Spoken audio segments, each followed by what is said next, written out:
किसका बजा? Kiska baja. By now we all know that Xiaomi's TV ads are actually exploring this theme to highlight the company's meteoric rise in our country. These ads focus on the ubiquity of that famous Xiaomi ringtone. Can you hear it? That one, yes. But I'm sure that there is a double entendre out there that we might be missing. Because in Hindi, Kiska baja could mean one of two things. Whose phone rang or who lost the battle. Whatever the connotation of that ad, there is no denying that Xiaomi has actually managed to ruffle the feathers of a heavyweight like Samsung in India. And it has also managed to break the preconceived notion of many Indians who firmly believed that Chinese maal nahi kharidne ka. The latest so-called Chinese maal from Xiaomi is the new Mi A2. But I've been using this phone for 2 weeks now, and this is far from a Chinese maal. It's a very refined product. Having said that, I have formed a love-hate relationship with the phone. Wanna know more? Hi, I'm Ershad from Mr. Phone, and here's my full review of the new Mi A2.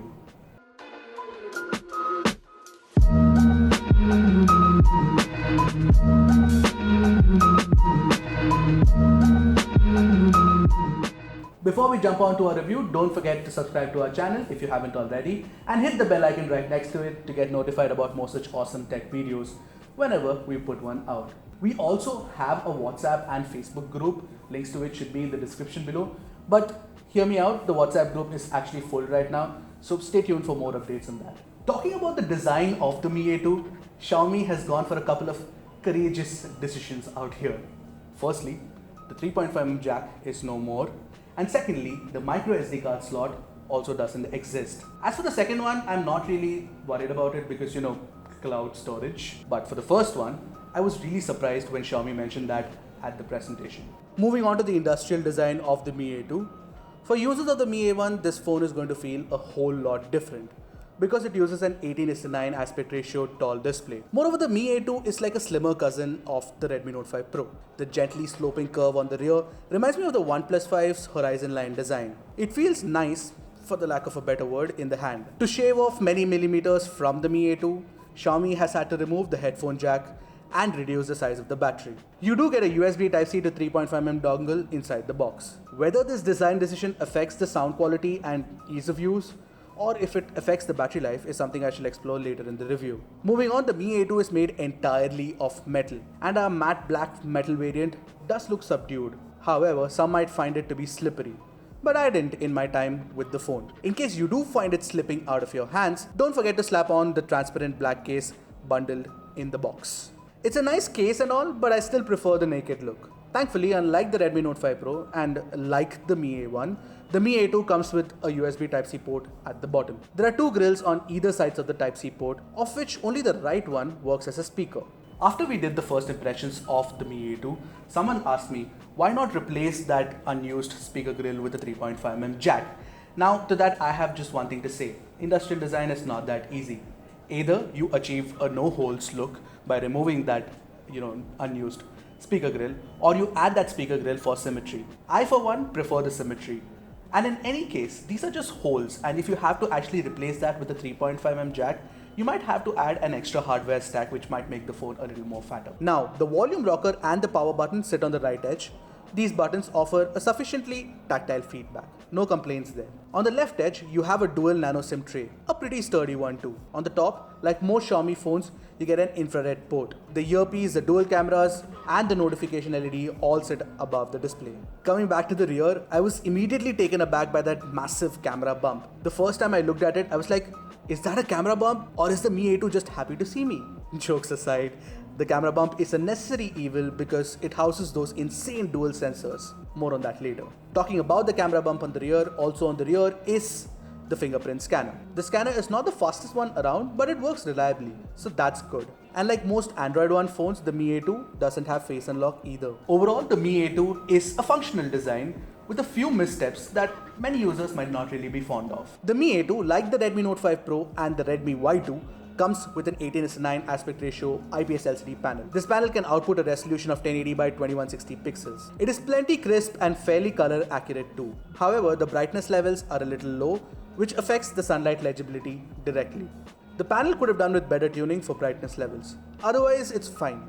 The display works well for gaming and media consumption. Like last year's Mi A1, the Mi A2, we all know by now, also runs on Android One program, which means that it comes with stock Android 8.1 Oreo right out of the box. But we also know that the Mi A1 was riddled with a lot of issues when it came to software updates. Therefore, many of you might already be worried that the Mi A2 might face similar issues.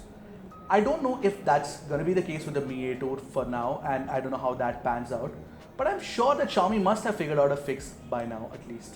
That said, stock Android is such a refined experience. From minimal animations to clean, responsive performance, stock Android is the cleanest version of Android by far. On the Mi A2, you also get a few stock Xiaomi apps. For example, the phone comes with MIUI's stock camera app and the Mi remote for controlling appliances in your home using the infrared port. Additionally, the Mi A2, considering it has great cameras, comes with the option to double press the power button to open the camera app directly from any state, which definitely comes in handy. But Android P is out there already, which definitely brings in a new navigation scheme in the form of gestures. And if you ask me, I'm not really a fan of gestures on Android P. Hope Google fixes that soon. All things considered, the stock Android experience on the Mi A2 shines through and through. The Mi A2's pièce de résistance, apologies for that really bad French, is the dual camera setup on the rear. The primary 12MP camera now uses a 1.25 micron Sony IMX486 sensor. This is definitely an upgraded sensor and the results prove its might. The secondary camera is a 20MP IMX376 sensor. This sensor actually exists to improve the performance in low light. Essentially, Xiaomi uses pixel binning to stack up 4 1 micron pixels to create a bigger 2 micron pixel. Both these sensors are attached to an f/1.75 aperture lens, which should again help in low light photography. The camera app is the typical MIUI app that is easy to use and very iPhone-esque. The new manual mode has a few more options, and that's where you can also switch to the secondary camera on the rear with ease. It is labeled low light. Since I have actually brought it up, let's talk about the performance of the secondary camera first. Honestly, my samples were grainy and replete with noise. In fact, the primary camera's low light performance was way better, especially with the pretty good noise compression that's happening. Honestly, I'd have preferred the 2x optical zoom from the Mi A1 on the A2 as well. The daylight samples using the rear camera had great color accuracy and a decent dynamic range as well. Surprisingly, the barrel distortion was also minimal. The details were much sharper than what I had achieved with the Redmi Note 5 Pro. As for the low light shots, the Mi A2 is a very capable performer. In fact, it even stands tall with flagships as far as low light performance is concerned. The wider aperture definitely helps. The Mi A2 is truly the one killer mid-range camera phone for most users. All's not hunky-dory though. The Mi A2 is a comparatively slow shooter compared to many flagships. Although I'm not really complaining, mostly because most users won't notice the difference. But there were times when I had action shots getting blurred because of a slight shutter lag. Also, Xiaomi's portrait mode algorithm has improved by leaps and bounds. The bokeh is creamier and the phone can capture a great portrait shot even in low light. Even the selfie portrait is pretty dependable. Talking about selfies, the 20MP camera on the front is slightly better than the Redmi Note 5 Pro as far as details are concerned. It takes detailed selfies, albeit with a little beauty effect by default. However, most folks will still like the output from the front camera. The HDR mode, once again, like the Redmi Note 5 Pro, does very little to improve the shadows. It only retrieves details from the highlights. I'm not really a fan of Xiaomi's HDR mode on its phones. Anyway, the Auto HDR mode should do it for most folks.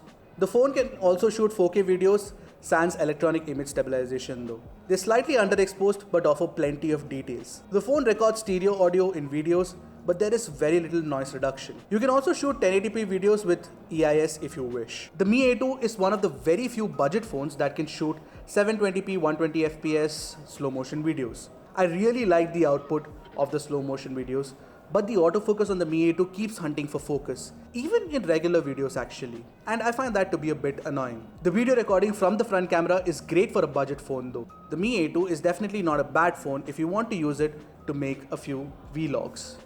By now, the whole world knows that the Mi A2 comes with the Snapdragon 660 system on chip. In India, only the variant with 4 gigs of RAM and 64GB of internal storage is going to be available at launch. You will have to be content with the storage available for use because there is no memory card slot to expand it. Until the Honor Play launched recently, the 660 SoC inside the Mi A2 looked like the best option for any phone under Rs 20,000. But now that you get a phone with a flagship grade Kirin 970 system on chip under Rs 20,000, the Mi A2 is not going to be the performance beast everyone hoped for. That said, the 660 is still a kick-ass processor. Firstly, you aren't going to face any hiccups in regular usage. From swiping through apps to multitasking, everything feels buttery smooth. I can give you that in writing. Even gaming is pretty good. I devoured hours and hours of Asphalt 9 in high settings on the Mi A2. It was mostly lag-free. However, I couldn't play PUBG in HDR without facing a lag. In all honesty, that's still fine though. It's just that if you want a performance monster, the Honor Play could be a better bet in my opinion. Coming to the sound quality, the single downward firing mono speaker can get loud, but it is not particularly a detailed sound. But the moment you stick the dongle inside the USB Type-C port and listen to music using a pair of quality earphones or headphones, you're bound to immediately appreciate the sound quality. Trust me, even the OnePlus 6 and the Zenfone 5Z weren't as refined when it came to sound signature. I used the Tin Audio T2 to test the sound quality, and boy, I was blown away at the intricate details in sound and the mere amplification power of the phone. For those wondering, the 10-volt amp inside the Mi A1 continues to exist in the Mi A2, and it can power headphones up to 600 ohms of impedance. Note this, the dongle is a passive component and it works in the audio adapter accessory mode. Therefore, the DAC continues to exist in the phone. This is what I meant when I said I don't really worry about the lack of a 3.5mm jack, because the sound quality is pretty damn good and makes up for the lack of it. But what's not great is the battery life. The 3000 mAh battery lasted anywhere between 3 hours 30 minutes to 4 hours of screen on time. Yes, I'm a heavy user, but that's how I use all my review units that come to Mr. Phone. So the use case scenario is mostly similar. The phone lasts 3/4 of a day on full charge, which is okay at best. On the flip side, the Indian variant supports Quick Charge 4.0. However, I couldn't test it out. The charger you get inside the box can charge the phone from 0 to 100 in around 2 hours. Getting a faster fast charger with the Quick Charge 4.0 standard might just help improve the charging time. Moving on, the earpiece quality on the phone is better than the one inside the Redmi Note 5 Pro. Thankfully, the call quality is far better now. But Xiaomi still has a long way to go before it can improve the call performance to the level of Huawei, Moto or Nokia standards. So we've come to that part of the review where I tell you if you should buy a particular phone or not. Should you buy the Mi A2? Yes, but it's not a resounding one. Primarily because if you buy the Mi A2, you will have to live with a few compromises. Firstly, the battery life is between average and bad. And secondly, the design choices are slightly irksome. Having said that, as a fan of premium stock Android experiences, the Mi A2 actually wins my heart. And it doesn't hurt that it is far more affordable than another phone that I really loved this year, the Nokia 7 Plus. Furthermore, the Mi A2's 10-volt amp inside the phone absolutely improves your audio experience by leaps and bounds. And I have no doubt in my mind that the cameras on the Mi A2 are the best you can find under Rs 25,000. To top it all off, the Mi A2 has arguably what can be considered the best camera setup on a phone under Rs 20,000. But then again, there's one phone that caused a lot of stir in the market recently, which is the Honor Play. Now the Honor Play is a performance monster compared to the Mi A2, and therefore for people who are looking to play games and watch a lot of movies and have a long-lasting battery as well, the Honor Play might just be a better option. So undoubtedly the Mi A2 is going to be a hot topic of debate. People will love it, people will hate it, but you cannot ignore it. As for me, I love the Mi A2, but like my title says, I don't know if you will too. So I hope you guys liked our review of the Mi A2. Do let us know in the comment section what you thought about our review, and also what kind of videos you would like to see with the Mi A2. Until next time, this is Ershad signing off. Sayonara.